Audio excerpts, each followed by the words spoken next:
Візіт карэйскага пасла Кім Ён Хо ў Брэскую вобласць ужо трэці па ліку. І калі да гэтага адносіны паміж нашай вобласцю і Рэспублікай Карэя развіваліся актыўна толькі ў культурным плане, то сённяшняя сустрэча вызначыла накірункі для эканамічнага супрацоўніцтва.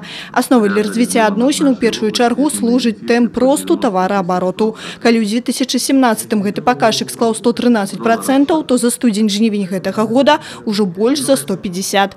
Аднак суадносіны паміж імпартам і экспартам пакуль не на нашу карысць, означая подчас встречи кіраўніцтва Брестской области.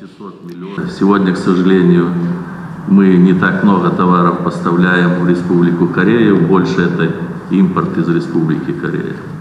В целом сумма товарооборота, конечно, это еще, наверное, не та сумма, на которую мы должны ориентироваться. Я думаю, что у нас есть все возможности во много раз превзойти этот товарооборот.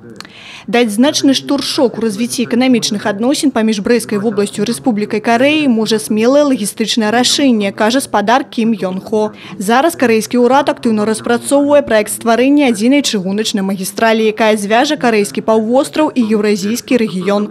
Аканчатковай кропкай гэтага шляху можа і павінен стаць Брэст, лічыць пасол. Зараз карэйскі ўрад надае вельмі вялікую ўвагу супрацоўніцтву з еўрапейскім рэгіёнам. І калі мы зможам усталяваць гэтыя чыгуначныя магістралі, то гэта не толькі ўмацуе наша лагістычнае супрацоўніцтва, але і дасць магчымасць, каб Брэская вобласць стала адным з самых папулярных турыстычных напрамкаў. Акрамя таго, заўтра мы плануем яшчэ наведаць Савушкін прадукт, дзе будзем разглядаць магчымасць выхаду якаснага беларускага малочнага прадукту на карэйскі рынак.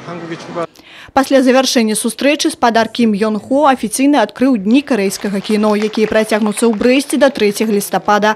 Крысціна Пратасавіцкая, Юрый Плінда, тэлерадыёкампанія Брэст.